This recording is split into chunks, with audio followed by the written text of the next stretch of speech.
Hi friends, तो आज हमारी सीरीज MPTET ग्रेड 3 के चौथे लेसन में आपका स्वागत है। तो आज इसकी लेसन की शुरुआत करने से पहले बता दूं कि इससे पहले हम पढ़ चुके हैं लेसन 1 में संख्या पद्धति, लेसन 2 में संक्रियाएं और लेसन 3 में भिन्न। आज के लेसन में हम पढ़ने जा रहे हैं इकाइयाँ, यूनिट्स। तो यदि आपने हमारे पहले 3 लेसन नहीं देखे हैं तो उन्हें देख लीजिए, उनकी लिंक डिस्क्रिप्शन में दे दी गई है। चलिए तो देखते हैं कि जो हमारा सिलेबस है MPTET ग्रेड 3 का जो सिलेबस दिया गया है उसमें ये टॉपिक कौन सा है। तो ये टॉपिक चौथा टॉपिक है, सामान्यतः प्रयोग में होने वाली लंबाई, भार, आयतन की बड़ी व छोटी इकाइयों में संबंध। तो इसमें हम क्या पढ़ेंगे आज? तो इसमें हम पढ़ेंगे लंबाई, लेंथ, भार, वेट और आयतन, वॉल्यूम। इन तीनों की ही डिटेल से चर्चा करेंगे। तो इससे पहले शुरुआत करें, जो हमारा ये यूनिट है उसमें क्या पढ़ना है। तो मापन एवं इकाइयाँ, यानी कि उनका मेजरमेंट और क्या यूनिट्स हैं। तो यूनिट्स जो होती हैं वो दो टाइप की होती हैं। एक होती हैं मानक और एक होती हैं अमानक। यानी मानक जो स्टैंडर्ड होती हैं, जो इंटरनेशनल लेवल पर यूज़ होती हैं, और अमानक होती हैं जो लोकल लेवल पे होती हैं, वो यूनिट्स। तो चलिए देखते हैं, गणित में सभी प्रकार की घटनाएं इकाइयों के आधार पर ही होती हैं। तो जो गणित होती है उसमें जो सभी प्रकार की घटनाएं होती हैं, जो चीज़ें होती हैं, वो यूनिट के आधार पर ही होती हैं, जैसे लंबाई, भार, धारिता, आयतन, क्षेत्रफल आदि। चलिए अब देखते हैं कि मीट्रिक पद्धति क्या होती है, क्योंकि जो हमारी जो आज की जो प्रचलित पद्धति है, जिस पर जो हमारा पूरा जो यूनिट सिस्टम वर्क करता है, जो हम नापते तौलते हैं, वो मीट्रिक पद्धति पर ही आधारित है। तो वर्तमान में विभिन्न प्रकार के मापन मुख्य रूप से मीट्रिक प्रणाली में किए जाते हैं। यह दशमलव प्रणाली का ही एक रूप है। इसके अलावा एक जो होती है वो दूसरी होती है अमानक वाली। जैसे इसमें जैसे हम गज से नापते हैं, ठीक है, तो गज वगैरह से जो नापते हैं, तोला वगैरह, ये आता है अमानक में। तो अब यहाँ पर देखते हैं कि जो ये पद्धति है, मीट्रिक पद्धति, वो कैसे काम करती है। तो मीट्रिक पद्धति में ये कोई यूनिट है, मान लीजिए ये यूनिट है, तो इसके ऊपर जो है ये ऊपर जाएगा, उच्च इकाइयाँ होंगी, और इसके नीचे निम्न इकाइयाँ होंगी। तो ये एक यूनिट हो जाती है, मतलब कि ये एक बेस हो जाता है, मानक हो जाता है, मानक मात्रक हो जाता है। इसके ऊपर में जैसे जाएंगे तो 10 गुना जब ऊपर जाएंगे, क्योंकि ये दशमलव पर आधारित है, दशमलव प्रणाली पर, इसलिए 10 अंक डेका जो होगा, इसका जो फर्स्ट ऊपर वाली इकाई होगी वो 10 गुना होगी इससे। फिर उससे दूसरी जो इकाई होगी वो 100 गुना होगी, और जो तीसरी होगी वो 1000 गुना होगी। तो इस तरह ये 10 के गुणज में बढ़ता है आगे। वहीं नीचे जब जाता है तो यहाँ पर भी 10 के गुणज में ही डिक्रीज होता है, कम होता है। तो जैसे डेसी इकाई 1/10, सेंटी इकाई 1/100 और मिली इकाई 1/1000। तो वहाँ गुणा हो रहा था और यहाँ भाग हो रहा था। अब देखते हैं कि जो ये हमारा सिलेबस में पहला जो टॉपिक है, सब टॉपिक है लंबाई का मापन, मेजरमेंट ऑफ क्या, लेंथ। तो लंबाई के मापन द्वारा हम दो वस्तुओं के बीच की दूरी नापते हैं, उनकी तुलना कर सकते हैं। इसमें लंबाई की मानक इकाई मीटर होती है, और जो जो स्टैंडर्ड मानक है, SI मानक है इंटरनेशनल, तो उसमें क्या है, जो मात्रक है, मानक मात्रक है लंबाई का, वो क्या है, मीटर है। लंबाई की इकाइयों का अंतर संबंध, मतलब कि जो यूनिट्स होती हैं छोटी बड़ी, उनके बीच के रिलेशंस होते हैं, वो देखते हैं। तो मीट्रिक पद्धति में लंबाई की माप की इकाई मीटर है, ठीक है। और इसका जो उच्च होगा, यहाँ पर हम देखेंगे कि जो यूनिट्स होती हैं ये ऊपर कैसी होती हैं, नीचे। तो चूंकि मीट्रिक पद्धति जो है वो एक ही सबके लिए होगी, तो यहाँ पर भी वही प्रोसेस, वही चीज़ें होती हैं कि जैसे ये मीटर जो है, ये हुआ मात्रक जो है, स्टैंडर्ड मेन मात्रक हो गया इसका, ठीक है। लेकिन इसके ऊपर जैसे जाएंगे तो हमें क्या मिलेगा, हमें इसके ऊपर मिलेगा डेका मीटर, जो मीटर का 10 गुना होगा। फिर उसके ऊपर मिलेगा हेक्टोमीटर, जो उसका 100 गुना होगा। और फिर जो मीटर के ऊपर तीसरा मिलेगा वो कहलाएगा 3 गुना किलोमीटर। 3 गुना नहीं, मतलब कि 1000 गुना, मीटर का 1000 गुना होगा। मतलब 10, अगर मीटर 10 है तो ये होगा 10 की पावर 2, 10 की पावर 3। तो ऐसा होता है। तो ये हो जाएगा किलोमीटर, मीटर का 10 की पावर 3। ठीक है। अब नीचे की तरफ जाएंगे जब, तो यहाँ पर वही जो होगा डिक्रीज होगा। तो मीटर से 1/10 क्या होता है डेसीमीटर, और मीटर से 1/100 क्या होता है सेंटीमीटर, और मीटर से 1/1000 क्या होता है मिलीमीटर। तो ऊपर क्या था कि मीटर से, एक बार और समझ लीजिए कि जो उच्च इकाइयाँ होती हैं वो मुख्य मात्रक जो स्टैंडर्ड होता है मीटर जो होता है मीटर, उसका यहाँ पर जो लंबाई का है उससे वो आगे बढ़ेंगी 10 गुना में। मतलब कि जैसे डेकामीटर 10 गुना होगा मीटर का, हेक्टामीटर 100 गुना होगा, और किलोमीटर 1000 होगा। वहीं नीचे जब आएंगे तो मीटर से 10 गुना कम क्या होगा डेसीमीटर, और उससे उससे 100 गुना कम क्या होगा सेंटीमीटर, और 1000 गुना मिलीमीटर।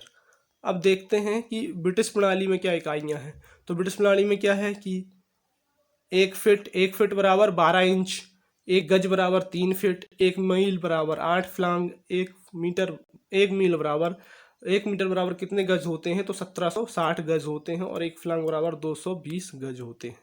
तो ये ब्रिटिश इकाइयाँ हैं जो कि इंटरनेशनल नहीं है, लेकिन इनका भी बहुत उपयोग होता है।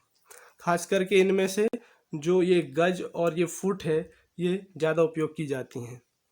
इसके बाद बात करें हम, तो भार भार की या द्रव्यमान की मेजरमेंट। तो क्या मेजरमेंट ऑफ वेट अ मास। तो वस्तु का वजन मापने के लिए भार का उपयोग करते हैं। भार की मानक इकाई क्या है, भार की मानक इकाई है ग्राम। तो लंबाई की मानक इकाई क्या थी मीटर, और भार की मानक इकाई क्या है ग्राम। अब देखिए इसका जो अपनी मीट्रिक पद्धति है उसमें इसको कैसे रखा गया है वो देखते हैं। तो इसकी मानक इकाई क्या है, बात की हमने मानक इकाई जो है फ्रेंड्स, इसकी मानक इकाई है ग्राम। अब ग्राम के जब ऊपर जाएंगे तो वो क्या होगा, वो बढ़ेगा 10 के गुणज में। तो जो डेकाग्राम होता है, डेकाग्राम वो ग्राम का क्या होता है 10 गुना होता है। ठीक है। और जो हेक्टाग्राम होता है ये 10 ग्राम होता है, यहाँ पर ज़्यादा लिखा हुआ है। और जो हेक्टाग्राम होता है वो 100 गुना होता है, और जो किलोग्राम होता है वो 1000 गुना होता है। तो ज़्यादातर हम ये उपयोग करते हैं किलोग्राम, ग्राम। ठीक है। तो ये जो दो यूनिट्स हैं ये उनका उपयोग ज़्यादा नहीं होता हमारे डेली यूजेस में। तो आप सबसे ज़्यादा इसको याद रखिएगा कि जो ग्राम होता है उसका 1000 गुना क्या होता है किलोग्राम। अब देखते हैं आगे क्या है कि जो इसकी जो नीचे की यूनिट्स यानी जो छोटी यूनिट्स हैं वो 10 के ऑर्डर में डिक्रीज होंगी, घटेंगी। तो जैसे डेसीग्राम, ग्राम का 10 कम, मतलब 10 गुना कम। सेंटीग्राम 10 की जगह 100 गुना कम, और मिलीग्राम 1000 गुना कम। तो ग्राम का 1000 गुना कम क्या होता है मिलीग्राम। तो ये भी, ये क्योंकि बहुत से छोटी यूनिट्स में नापने के लिए ये उपयोग होता है। तो यहाँ पर 3 चीज़ आप याद रखिए, किलोग्राम, ग्राम और मिलीग्राम। तो चलिए ये वाली यूनिट्स भी हमारी ख़त्म हुई।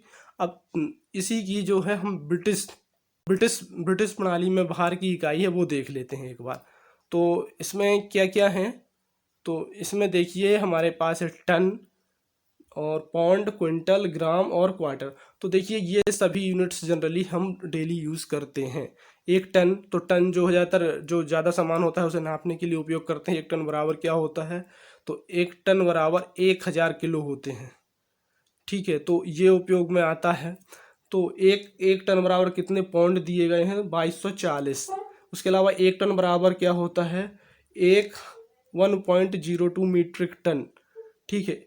2.2 पाउंड बराबर क्या होता है 1 किलोग्राम, और 1 क्विंटल बराबर होता है 2.68 मन, और 1 क्विंटल बराबर 100 किलो भी होता है। तो 1 क्विंटल बराबर 100 kg भी होता है। 1 ग्राम बराबर 0.09 तोला, ये लोकल की जो है यूज़ होने वाली है। और 1 क्वार्टर बराबर 28 पाउंड, या 1 क्वार्टर को जनरली 1.5 kg, 1.4, मतलब कि 25% जो होता है केजी का वो कहलाता है क्वार्टर। तो इस प्रकार हमने ये यूनिट्स भी देख ली ब्रिटिश वाली। अब आयतन को देख लेते हैं, आयतन क्या होता है। तो आयतन यानी कि आयतन क्या होता है वॉल्यूम, इसको इंग्लिश में क्या बोलते हैं वॉल्यूम।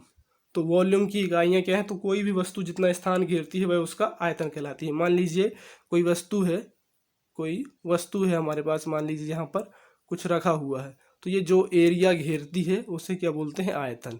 और आयतन क्या होता है कि आयतन जनरली, जैसे एक ये क्यूब है, एक ये जो है तो इसका जो आयतन है ये 3D होता है, मतलब कि 3 डायमेंशन में ये ऐसा होता है। तो इस प्रकार होता है। अब देखिए इसकी जो मीट्रिक यूनिट्स होती हैं वो कैसी हैं, ये ऊपर की तरफ या नीचे की तरफ। तो इसका मानक मात्रा क्या है, लीटर। इसे एल से भी लिख सकते हैं, यहाँ पर दूसरा चिन्ह बना हुआ है। तो ये मीटर जो होता है, लीटर जो होता है एल से होता है। अब इसकी जो ऊपर की यूनिट्स होती हैं, इससे बड़ी यूनिट्स, तो लीटर का 10 गुना क्या होता है, डेका लीटर। और लीटर का 100 गुना क्या होता है, हेक्टोलीटर। लेकिन लीटर का 1000 गुना, आपको ये वाला याद रखना है, इंपॉर्टेंट है, 1000 गुना तो किलो लीटर। ठीक है, किलो लीटर जो होता है इसे यूज किया जाता है। तो लीटर वैसे जनरली हम जो उपयोग करते हैं घरों में वो लीटर ही होता है। किलोमीटर भी बहुत बड़ी यूनिट है, लेकिन किलोमीटर यूज होती है ज़्यादातर, मतलब समझ में आती है डेली लाइफ में। और लीटर, लीटर तो आप याद ही रखिएगा। इसकी छोटी यूनिट्स जो हैं, इनकी लीटर से 10 गुना कम वो होती है डेसी लीटर। ठीक है, और उससे 100 गुना कम होती है सेंटीलीटर, और उससे 1000 गुना कम होती है मिलीलीटर। तो ये भी बहुत इंपॉर्टेंट। तो यहाँ पर आपको क्या करना है, किलो लीटर, लीटर और मिलीलीटर, ये तीनों याद रख लीजिए, क्योंकि मिलीलीटर जो है बहुत उपयोग में आती है। जब छोटी वस्तु को लीटर में यूज करते हैं नापने के लिए, तो उसमें उपयोग आती है। अब इससे देखिए, इससे जुड़े कुछ प्रश्न देख लेते हैं जो एग्जाम में पूछे जाते हैं, जिस तरह के प्रश्न।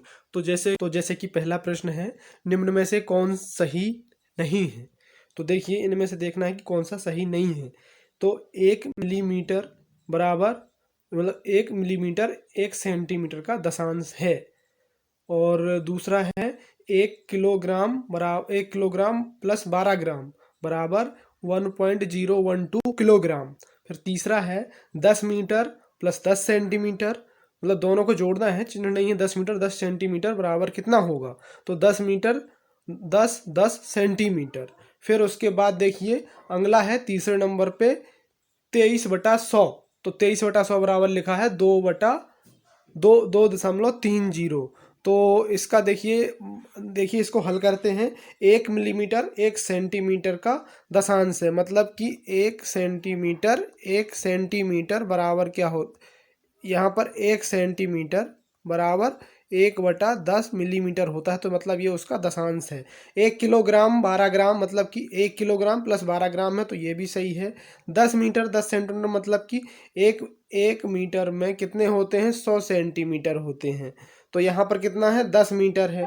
तो 10 मीटर मतलब कि 1000 सेंटीमीटर, और 10 सेंटीमीटर तो 1000 सेंटीमीटर और 10 सेंटीमीटर, तो ये भी सही है। फिर चौथा नंबर है 23/100। तो जब 23/100 होगा तो 0.23 आएगा, तो ये वाला गलत है। तो दोस्तों यही वाला गलत है, तो यही आंसर होगा। नेक्स्ट है, निम्न में से कौन सा अन्य तीनों से अलग है। तो देखिए इन तीनों में अलग कौन सा है, मीटर क्या है, मीटर लंबाई नापते हैं, इंच से लंबाई नापते हैं, फीट से लंबाई नापते हैं, लेकिन ग्राम से क्या है, वजन नापते हैं, आयतन। तो इसलिए ये अलग होगा। अब देखिए दूसरा प्रश्न क्या है, तीसरा है कि 500 मीटर है, 50 मीटर है और 5 किलोमीटर है। तो सबसे बड़ी यूनिट क्या है, 5 किलोमीटर, फिर 50 मीटर और फिर 500 सेंटीमीटर। तो क्या आएगा, यहाँ पर ऐसे आएगा कि ये हो जाएगा 5 जो है 5 किलोमीटर, यानी कि 5000 मीटर। ठीक है, प्लस 50 मीटर और प्लस 500 सेंटीमीटर कितना होता है, 500 सेंटीमीटर होता है 5 मीटर। तो यहाँ पर आ जाएगा 5। तो आंसर क्या हो जाएगा इसका, आंसर हो जाएगा इसका 5055। तो ये क्या था, ये किलोमीटर वाला था, ये 50 मीटर वाला था, और ये 500 सेंटीमीटर बराबर 5 मीटर वाला था। तो इसलिए इसका आंसर ये वाला हो जाएगा, बाकी इसके गलत होंगे। अगला है, निम्न में से कौन सा सही नहीं है। तो 1 मिलीमीटर बराबर क्या लिखा है, 0.1 सेंटीमीटर। तो दशांश वाला है, ये हम पहले देख चुके हैं, इसलिए ये सही है। 3 लीटर और 30 मिलीलीटर बराबर 300 मिलीलीटर दिया है, तो ये गलत है। फिर उसके बाद 1 पैसा बराबर 0.1, तो बिल्कुल, क्योंकि 1 रुपये में कितने होते हैं, 100 पैसे होते हैं, तो ये वाला सही है। फिर एक प्लस आधा दर्जन, यानी कि 1.5 दर्जन, या 1.5 दर्जन कितना होता है, 18, क्योंकि 1 दर्जन में कितने होते हैं, 12। 1 दर्जन में 12 यूनिट्स होती हैं, मतलब 1 दर्जन बराबर 12 उसमें चीज़ें आती हैं। तो ये हो गया। तो इसमें आंसर क्या होगा? बी। बी गलत है, मतलब ये वाला गलत है, बाकी सही है। अगला है, निम्न में से कौन सा सही नहीं है? तो देखिए इनमें से दिया हुआ है कि ए बराबर 0.10 और 0.1 दोनों समान है कि नहीं? तो बिल्कुल समान है, क्योंकि 0 के बाद 1 है, तो ये वाला भी इक्वल होगा। फिर 56.7 किलोग्राम बराबर 5670 ग्राम। तो ये देखिए क्या होता है कि 1 kg बराबर कितना होता है? 1000 ग्राम। 1 किलो में 1000 ग्राम होते हैं, तो 56 किलो में कितना होगा? यहाँ पर होगा 56,000 ग्राम। तो इसलिए यहाँ पर होना चाहिए 56,000 में, मतलब कि जो ये दी वैल्यू ये दी गई है 5.67 किलो की, तो ये गलत है। फिर एक एक घन में कितने फलक होते हैं? तो 6 फलक, ये सही है। और 1 मिलीमीटर बराबर 1 सेंटीमीटर, तो ये भी सही है। तो इस प्रकार ये सही है। तो इस वीडियो में हमने लेसन हमारा समाप्त हुआ। इसके बाद हम बात करेंगे दूसरे लेसन की अगले वीडियो में। Thank you.